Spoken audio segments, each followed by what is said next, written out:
ಜೊತೆ ಇಂದು ರಾತ್ರಿ 9 ಗಂಟೆಗೆ. ಹಾಯ್ ಹಲೋ ನಮಸ್ತೆ, ನಾನು ರಾಜು ಅಷ್ಟೇ. ನೀವು ನೋಡ್ತೀರಾ centre point Kannada YouTube channel. Big boss ತಂಡ ಇವತ್ತು ಮತ್ತೊಂದು ಪ್ರೊಮೋನ ಹಂಚಿಕೊಂಡಿದೆ. ಆ ಪ್ರೊಮೋ ಸಖತ್ತಾಗಿದೆ, ತುಂಬ ಚೆನ್ನಾಗಿ ಮೂಡಿ ಬಂದಿದೆ ಮತ್ತು ಯಾರಿಗಾದರೂ ಇನ್ಸ್ಪಿರೇಷನ್ ತಗೊಳ್ಬೇಕಂದ್ರೆ ಈ ಪ್ರೊಮೋನ ನೋಡಲೇಬೇಕು, ಅಷ್ಟು ಚೆನ್ನಾಗಿ ಮೂಡಿ ಬಂದಿದೆ. ಮತ್ತು ಈ 100 ದಿನದಲ್ಲಿ ಸೋತು ಹಣ್ಣಾದಂಥ ಮತ್ತು ಮೂಲೆ ಗುಂಪಾಗಿದ್ದಂಥ 2 ವ್ಯಕ್ತಿಗಳು ಸೆಟೆದು ಬಂದು ಅಥವಾ ಸಿಡಿದೆದ್ದು ಕೊನೆಯ ವಾರದಲ್ಲಿ ಆಡಿದಂಥ ಆಟ ಇದೆಯಲ್ಲ, ಅದು ಈಗ ಕಿಚ್ಚನ ಚಪ್ಪಾಳಿಗೆ ಕಾರಣವಾಗಿದೆ. ಹಾಗಾದರೆ ಪ್ರೋಮೋದಲ್ಲಿ ಅಂಥದ್ದು ಏನಿದೆ ಅನ್ನೋದನ್ನು ನೋಡ್ಕೊಂಡು ಬರೋಣ ಬನ್ನಿ. ಮನೆ 2 ಭಾಗ ಆಗುತ್ತೆ. 2 ಇದೀನಿ, ನಾನು ಏನ್ ಕೊಡ್ಬೇಕು ಕೊಡ್ತೀನಿ, ಏನ್ ತಗೋಬೇಕು ತಗೋತೀನಿ. ಇಡೀ ವಾರದ ಎಪಿಸೋಡ್ಸ್ ಕುತ್ಕೊಂಡು ನೋಡಿದಾಗ ನನಗೆ ಕಾಣಿಸಿರೋದು ಒಂದು ವ್ಯಕ್ತಿಯ ಹಠಾವಿನ ಪ್ರಾರಂಭ. ಈ ಸೀಸನ್ನಿನ ಕೊನೆಯ ಕಿಚ್ಚನ ಚಪ್ಪಾಳ ಅಶ್ವಿನಿ ಅವರು ನೋಡ್ದಲ್ಲ ವೀಕ್ಷಕರೇ, ಸುದೀಪ್ ಅವರು ಸ್ವಲ್ಪ ಸ್ಟ್ರಾಂಗ್ ಆಗಿ ಇವತ್ತು ಕ್ಲಾಸನ್ನು ತೆಗೆದುಕೊಳ್ತಾ ಇದ್ದಾರೆ. ಅದರಲ್ಲೂ ಮುಖ್ಯವಾಗಿ ರಕ್ಷಿತಾ ಶೆಟ್ಟಿ ಅವರಿಗೆ ಮನೆಯಲ್ಲಿ ಸ್ವಲ್ಪ ಸಂಬಂಧದ ಬಗ್ಗೆ ಮಾತನಾಡ್ತಾ ಸ್ವಲ್ಪ ಕ್ಲಾಸನ್ನು ತೆಗೆದುಕೊಂಡಿದ್ರು. ಯಾಕಂದರೆ ಗಿಲ್ಲಿ ಮತ್ತು ರಘು ಅವರ ಮಧ್ಯೆ ಯಾರೂ ಹುಡುಗಿಯರು ಬರಬಾರ್ದು, ನಾನು ಅವರ ಸಂಬಂಧವನ್ನು ಗಟ್ಟಿಗೊಳಿಸ್ತೇನೆ, ನನಗೆ ಮಾತ್ರ ಅವರ ಪ್ರೀತಿ ಬೇಕು, ಬಾಂಧವ್ಯ ಬೇಕು ಎನ್ನುವಂಥ ಹಠವನ್ನು ಮಾಡ್ತಾ ಇದ್ದಂಥ ರಕ್ಷಿತಾ ಶೆಟ್ಟಿ ಅವರಿಗೆ ಸರಿಯಾಗಿ ಬೆಳಿಗ್ಗೆ ಕ್ಲಾಸ್ ತೆಗೆದುಕೊಂಡ್ರು. ಆ ಪ್ರೊಮೋ ಕೂಡ ತುಂಬ ಚೆನ್ನಾಗಿತ್ತು. ಇದೀಗ ಕಿಚ್ಚನ ಚಪ್ಪಾಳೆಯ ಸಂದರ್ಭ. ಕಿಚ್ಚನ ಚಪ್ಪಾಳೆ ಅಂದ ಕೂಡಲೇ ಸ್ವಲ್ಪ ಗತ್ತು ಗಮ್ಮತ್ತು ಎಲ್ಲ ಇರುತ್ತೆ.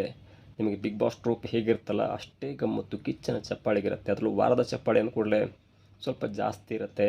ವಾರದಲ್ಲಿ ಯಾರು ಚೆನ್ನಾಗಿ ಆಡಿದ್ರು ಎನ್ನುವುದನ್ನು ನೋಡ್ತಾ ಹೋದರೆ ಪ್ರತಿಯೊಬ್ಬರು ಕೂಡ ಫಸ್ಟ್ ಟೈಮ್ ವ್ಯೂವರ್ಸ್ ಕೂಡ ಹೇಳ್ಬೋದು ಅಶ್ವಿನಿ ಅವರು ತುಂಬ ಚೆನ್ನಾಗಿ ಆಡಿದ್ದಾರೆ ಎನ್ನುವುದನ್ನು. ಹಾಗಾಗಿ ಅಶ್ವಿನಿ ಅವರಿಗೆ ಕಿಚ್ಚನ ಚಪ್ಪಾಳೆಯನ್ನು ಕೊಡೋಕ್ಕಿಂತ ಮೊದಲು ಹೇಳ್ತಾರೆ, ಮನೆ ಅಂದ ಕೂಡಲೇ 2x6 ಆಗಿತ್ತು. ಧ್ರುವಂತ್ ಮತ್ತು ಅಶ್ವಿನಿ ಅವರು ಒಂದು ಕಡೆ ಇದ್ದರೆ ಮಿಕ್ಕ 6 ಜನ ಈ ಇಬ್ಬರ ಮೇಲೆ ಮುಗಿಬಿದ್ದು ಅವಮಾನ ಮಾಡಿದರು.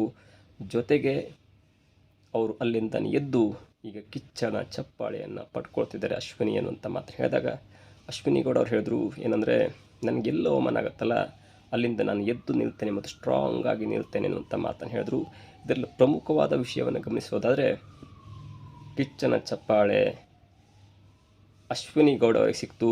ಜೊತೆಗೆ ಅದನ್ನು ಕೊಟ್ಟವ್ರು ಯಾರಂದರೆ ನೆಚ್ಚಿನ ಸ್ಪರ್ಧಿ, ಬಿಗ್ ಬಾಸ್ನ top contender, top leader, top ಸ್ಪರ್ಧಿ, ಬಿಗ್ ಬಾಸನ್ನು ಗೆದ್ದೇ ಗೆಲ್ತಾನೆ ಅನ್ನುವಂಥ ಒಂದು ನಿರೀಕ್ಷೆಯನ್ನು ಮೂಡಿಸಿರುವಂಥ, ಜೊತೆಗೆ ಕಳೆದ 1 ವಾರದಿಂದ ಸ್ವಲ್ಪ ಸಪ್ಪೆಯಾಗಿರುವಂಥ ಗಿಲ್ಲಿಯವರ ಕೈಯಿಂದ ಮತ್ತೊಬ್ಬ ಸ್ಪರ್ಧಿಯಾಗಿರುವಂಥ ವಿರೋಧಿಯಾಗಿರುವಂಥ ಅಶ್ವಿನಿ ಗೌಡ ಅವರಿಗೆ ಕಿಚ್ಚನ ಚಪ್ಪಾಳೆಯನ್ನು ಕೊಟ್ಟಾಯಿತು.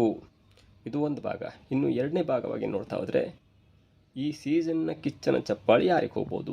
ಎಲ್ರಿಗೂ ಕೂಡ ಒಂದು ನಿರೀಕ್ಷೆ ಇತ್ತು, ಗಿಲ್ಲಿಯವ್ರಿಗೆ ಹೋಗ್ಬೋದು. Because he has entertained every one, ಅಂದರೆ ಎಲ್ಲರನ್ನೂ ಎಂಟರ್ಟೈನ್ಮೆಂಟ್ ಮಾಡಿದ್ದಾರೆ. ಧನುಷ್ ಅವ್ರಿಗೆ ಹೋಗ್ಬೋದು, ರಾಶಿಕಾ ಅವ್ರಿಗೆ ಹೋಗ್ಬೋದು, ಅಥವಾ ರಕ್ಷಿತಾ ಅವ್ರಿಗೆ ಹೋಗ್ಬೋದು. 4-5 ಜನರ ಒಂದು ಲೀಸ್ಟ್ ಕೂಡ ಇತ್ತು. ಕೊನೆಯದಾಗಿ ಸಿಡಿದೆದ್ದಂಥ ಧ್ರುವಂತ್ ಅವರಿಗೆ ಕಿಚ್ಚನ ಈ ಸರಣಿಯ ಚಪ್ಪಾಳೆ ಹೋಗಿದೆ. ಅದು ಬಿಗ್ ಬಾಸ್ನ ಲೆವೆಲಿಗೆ ಅಂತ ಹೇಳ್ಬೋದು. ಯಾಕಂದರೆ ಸುದೀಪ್ ಅವರು 1 ವಾರದಿಂದ ನೋಡಿದಂಥ ಆಟ ಪ್ರತಿಯೊಬ್ಬರು ಅಂದ್ಕೊಳ್ತಿದ್ದು ಒಂದೇ, ಇಲ್ಲ ಅಶ್ವಿನಿ ಮತ್ತು ಧ್ರುವಂತ್ ಅವರು ಟಾಪ್ 4 ಒಳಗೆ ಬರ್ತಾರೆ ಅನ್ನುವಂಥ ಮಾತು ಹೇಳ್ತಾಯಿದ್ರು. ಅದಕ್ಕೆ ಸನಿಹವೆಂಬಂತೆ ಈಗ ಕಿಚ್ಚನ ಚಪ್ಪಾಳೆ, ವಾರದ ಚಪ್ಪಾಳೆ ಅಶ್ವಿನಿ ಗೌಡರಿಗೆ ಹೋಗಿತ್ತು. ಅದನ್ನು ಕೂಡ ನಾವು ನಿನ್ನೆ ವಿಡಿಯೋದಲ್ಲಿ ರಿಪೋರ್ಟ್ ಮಾಡಿದ್ವಿ. ಇವತ್ತು ಅದು ಟೆಲಿಕಾಸ್ಟ್ ಆಗ್ತಿದೆ, ಪ್ರೊಮೋ ಮುಖಾಂತರ ಟೆಲಿಕಾಸ್ಟ್ ಆಗ್ತಿದೆ. ಮತ್ತು ಇಡೀ ಸೀಸನ್ನ ಅಥವಾ ಈ ಪೂರ್ತಿ ವಿಡಿಯೋನ ನೋಡಬೇಕಂದ್ರೆ ಸಂಜೆ 9 ಗಂಟೆಯಿಂದ 10:15, 11 ಗಂಟೆ ತನಕ ತುಂಬ ಚೆನ್ನಾಗಿರುತ್ತೆ, ಮಜವಾಗಿರುತ್ತೆ. ಅದರಲ್ಲೂ ಕೊನೆಯ ಎಪಿಸೋಡ್ ಅಂದರೆ ಈ ವಾರ ಒಂದಿರುತ್ತೆ, ಮುಂದಿನ ವಾರ ಒಂದಿರುತ್ತೆ, ಮತ್ತೆ ಬಿಗ್ ಬಾಸ್ ನೋಡಲಿಕ್ಕೆ ಸಿಗಲ್ಲ ಒಂದು 8-9 ತಿಂಗಳು ಅಂಥವ್ರು ಇಂಥ ಈ ಒಂದು ಸೀಸನನ್ನು, ಅದರಲ್ಲೂ ಪ್ರಮುಖ ಘಟ್ಟದಲ್ಲಿ ಇರುವಂಥ ಈ ಸೀಸನ್ ನೋಡಲೇಬೇಕು.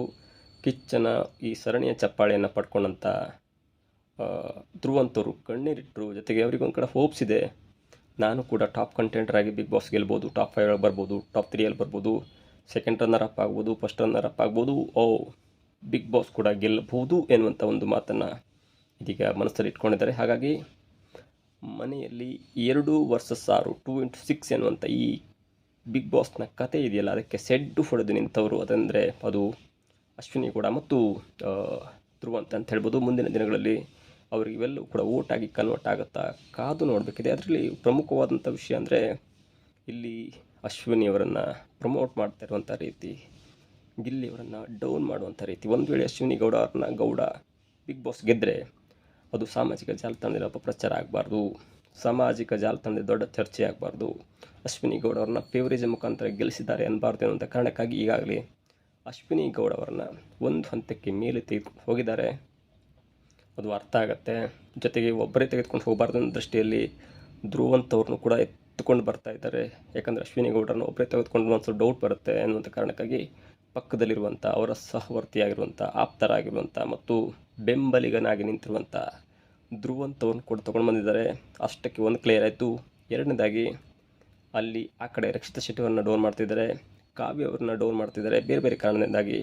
ಜೊತೆಗೆ ಕಳೆದ 2 ವಾರದಿಂದ ಗಿಲ್ಲಿ ಎನ್ನುವಂಥ ಒಬ್ಬ ಕಾಮಿಡಿ ಅಪ್ಪಟ ಪ್ರತಿಭೆಯನ್ನು ಡೌನ್ ಮಾಡಿ ಅವರ ಮುಖಚರ್ಯನ್ನು ನೋಡ್ತಾ ಇದ್ದಾರೆ. ಎಲ್ಲೋ ಒಂದು ಕಡೆ the script has been return already before 3 months, ಅಂದರೆ 3-4 ತಿಂಗಳ ಹಿಂದೆ ಸ್ಕ್ರಿಪ್ಟ್ ಏನು ರೆಡಿಯಾಗಿದೆ ಅನ್ನುವಂಥ ಮಾತು ಕೇಳಿ ಬರ್ತಾ ಇದೆ. ಆದರೆ ರಘುವಣ್ಣ ಹೇಳಿದ ಪ್ರಕಾರ ಇಲ್ಲ, ನಾನು ಬಿಗ್ ಬಾಸ್ ಬರೋಕ್ಕಿಂತ ಮೊದಲು ಇದು ಸ್ಕ್ರಿಪ್ಟೆಡ್ ಎನ್ನುವಂಥ ಮಾತನ್ನು ನಾನೇ ಸ್ವತಃ ಹೇಳಿದೆ. ಆದರೆ ಬಿಗ್ ಬಾಸ್ಗೆ ಬಂದ ನಂತರ ಇಲ್ಲ, ಇಲ್ಲಿ ಕಾನ್ಸೆಪ್ಟ್ ಚೇಂಜ್ ಆಗಿದೆ, ಇಲ್ಲಿ ಯಾವುದೂ ಪ್ಲ್ಯಾನ್ ಇರಲ್ಲ ಎನ್ನುವಂಥ ಮಾತನ್ನು ಹೇಳಿದೆ. ಮತ್ತು ಬಿಗ್ ಬಾಸ್ ಮನೆಯಿಂದ ಹೊರಗೆ ಬಂದ ನಂತರ ನಾನು ಕೂಡ ಈ ಕುರಿತಾದ ವಿಡಿಯೋವನ್ನು ಕೂಡ ಮಾಡ್ತೇನೆ, ಬುದ್ಧಿವಂತಿಕೆಯ ಮಾತನ್ನು ಅಂತೇನೆ ಎನ್ನುವಂಥ ಮಾತನ್ನು ಕೂಡ ಹೇಳಿದ್ದಾರೆ. ಇವೆಲ್ಲವನ್ನು ನೋಡ್ತಾ ಇದ್ದರೆ ಬಿಗ್ ಬಾಸ್ ಸೀಸನ್ 12ರ ಫೈನಲ್ ಅಂದರೆ ಜನವರಿ 17, ಜನವರಿ 18ಕ್ಕೆ ಏನು ಬೇಕಾದರೂ ಆಗ್ಬೋದು. ನಾವು ಇಲ್ಲೇ ತನಕ ಟಾಪ್ ಸೆಕೆಂಡಲ್ಲಿ ರಕ್ಷಿತಾ ಶೆಟ್ಟಿ ಇರ್ತೇವೆ ಎನ್ನುವಂಥ ಮಾತನ್ನು ಪದೇ ಪದೇ ಹೇಳ್ತಾ ಬರ್ತಿದ್ವಿ. ಆದರೆ ಆ ಪ್ಲೇಸಿಗೆ ಈಗಾಗಲೇ ಅಶ್ವಿನಿ ಗೌಡ ಅವರೆಲ್ಲ ಗೇಟ್ ಆಯಿತು. ಈಗ ಸೆಕೆಂಡಿಂದ ಟಾಪ್ ಫಸ್ಟ್ ಜಿಗುವುದಷ್ಟೇ ಬಾಕಿ ಇದೆ ಅನ್ನೋದು ಇದೀಗ ನಮಗೆ ಕಂಡು ಬರ್ತಾ ಇರುವಂಥ ಒಂದು ಕುತೂಹಲಕ್ಕಿಂತ ಜಾಸ್ತಿ ಸಂಶಯ ಅಂತ ಹೇಳ್ಬೋದು. ಕುತೂಹಲ ಇತ್ತು, ಆದರೆ ಇದು ಈಗ ಸಂಶಯ ಕೇಳಿ ಮಾಡಿಕೊಟ್ಟಿದೆ. ಟಾಪ್ 3ಯಿಂದ ಟಾಪ್ 2 ಅಲಂಕಾರ ಮಾಡ್ತಾ ಇತ್ತು. ಈಗ ಏನಾದರೂ ಹೆಚ್ಚು ಕಡಿಮೆಯಾಗಿ ಗಿಲ್ಲಿಯ ಸ್ಥಾನವನ್ನೇ ಅಲಂಕರಿಸಿ ಬಿಗ್ ಬಾಸ್ ಸೀಸನ್ 12ರ ಕಿರೀಟವನ್ನು ಮೊಟ್ಟ ಮೊದಲ ಬಾರಿಗೆ ಟಾಸ್ಕ್ ಮತ್ತು ಆಟದ ಅಥವಾ ಈ ಹೋರಾಟಗಾರ್ತಿಯಾಗಿರುವಂಥ ಅಶ್ವಿನಿ ಗೌಡ ಅವರು ಟ್ರೋಫಿಯನ್ನು ಗೆದ್ದರೂ ಕೂಡ ಆಶ್ಚರ್ಯವಿಲ್ಲ. ಅದಕ್ಕೆ ಪೂರಕವೆಂಬಂತೆ ನಂದಗೋಕುಲ ಟೀಮ್ ಕೂಡ ಒಂದು ಪರೋಕ್ಷವಾದಂಥ ಸೂಕ್ಷ್ಮತೆ ವಿಚಾರವನ್ನು ಕೂಡ ಹೇಳಿತ್ತು. ನಂದಗೋಕುಲ ಸೀರಿಯಲ್ನ ಯಜಮಾನರಾಗಿರುವಂಥವರು ನಿನ್ನೆ ಬಂದು ಹೋರಾಟಗಾರ್ತಿಯಾಗಿರುವಂಥ ಅಶ್ವಿನಿ ಗೌಡ ಅವರ ಆಟದ ವೈಖರಿ ಕಂಡು ನಾನಂತೂ ಫ್ಯಾನ್ ಆಗಿಬಿಟ್ಟಿದ್ದೇನೆ ಅನ್ನುವಂಥ ಬಹಿರಂಗ ಹೇಳಿಕೆಯನ್ನು, ನಿಯಮ ಉಲ್ಲಂಘನೆ ಹೇಳಿಕೆಯನ್ನು ಬಿಗ್ ಬಾಸ್ ತಂಡದ ಎದುರು ಹೇಳಿದರು. ಆದರೆ ಅಲ್ಲಿ ಒಂದು ಅಚ್ಚರಿಯ ಸಂಗತಿ ನಡೆದಿತ್ತು. ಅದೇನೆಂದರೆ ನಂದಗೋಕುಲ ಟೀಮ್ ಬಂದಂಥ ನಂದಗೋಕುಲ ಟೀಮ್ನವರೆಲ್ಲರೂ ಕೂಡ ಗಿಲ್ಲಿಯನ್ನು ಮಾತಾಡ್ತಾಯಿದ್ರು. ಗಿಲ್ಲಿ ಕಡೆ ಮುಖ ಮಾಡಿ ತಾನು ಇಂಥ ಪಾತ್ರವನ್ನು ಮಾಡ್ತಿದ್ದೇನೆ, ನಾನು ಇಂಥ ಪಾತ್ರವನ್ನು ಮಾಡ್ತೇನೆ ಅಂತ ತಮ್ಮ ಪರಿಚಯವನ್ನು ಹೇಳ್ಕೊಳ್ತಾ ಇದ್ದರು. ಜೊತೆಗೆ ಗಿಲ್ಲಿಯ ಔಟ್ಸೈಡ್ ಫ್ಯಾನ್ಸ್ ಕೂಡ ದೊಡ್ಡದಾಗಿ ಹವಾ ಮೇಂಟೈನ್ ಮಾಡ್ತಿದ್ದಾರೆ. ಯಾಕಂದರೆ 80,000 ಇನ್ಸ್ಟಾಗ್ರಾಮ್ ಫಾಲೋವರ್ಸ್ ಇದ್ದಂಥ ಗಿಲ್ಲಿಯ ಒಂದು ಸೋಷಿಯಲ್ ಮೀಡಿಯಾ